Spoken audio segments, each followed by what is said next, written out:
دیکھا تو وہ تو سراقہ بن مالک ہے. سیدنا صدیق اکبر رضی اللہ تعالیٰ عنہ نے دیکھا اور عرض کرنے لگے یا رسول اللہ صلی اللہ علیہ وسلم یہ تو سراقہ بن مالک ہے, یہ تو دشمنان اسلام میں سے ہے. ہم تو 3 دن 3 راتوں تک چھپے رہے پھر بھی دشمنوں نے دیکھ لیا. یا رسول اللہ صلی اللہ علیہ وسلم اب کیا بنے گا؟ جس وقت وہ اس کا گھوڑا قریب آیا, سراقہ بن مالک کا گھوڑا اپنی ٹانگیں اوپر کر لی, آگے والی ٹانگیں اوپر کر لی. جس طرح بے چینی گھوڑے کو یا جذبات میں آ کے اپنے گھوڑے کے اپنے ٹانگیں اوپر کیا کرتا ہے, اس طرح ٹانگیں اوپر کر لی. سراقہ بن مالک زمین پہ دھڑم گر پڑا. اللہ اکبر, پھر اٹھا, اپنے گھوڑے کی رسی کو پکڑ کے جھٹکا دینے لگا اور جھٹکا دے کے پھر اوپر بیٹھنے لگا. اب اس نے کیا دیکھا, گھوڑے کے پاؤں ٹانگیں زمین کے اندر دھنستی جا رہی ہیں, حتیٰ کہ اس کے پاؤں اس کی ٹانگیں گھٹنوں تک زمین کے اندر دھنستی چلی گئی.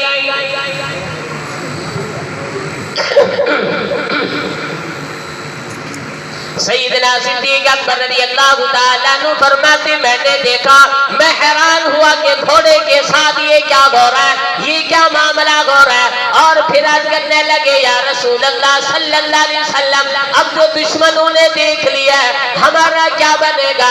امام الانبیاء صلی اللہ علیہ وسلم نے تیسری مرتبہ جب گھوڑے کی طرف نظر رحمت فرمائی, فرمایا گھوڑا زمین کے اندر دھنستا چلا گیا اور سراقہ بن مالک زمین کے اوپر گرا.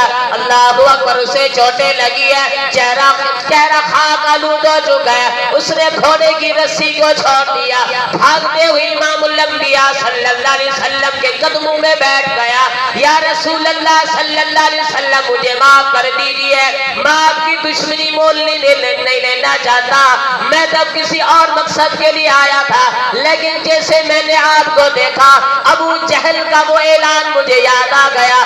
میرے دل میں وہ لالچ آ گئی تھی کیونکہ ابو جہل نے اعلان کر رکھا تھا جو امام الانبیاء صلی اللہ علیہ وسلم کا پتہ بتائے گا, آپ کا ٹھکانہ بتائے گا, میں اسے 100 اونٹ بھی دوں گا, اس کے ساتھ اور بھی میں تمہیں انعامات سے نوازوں گا.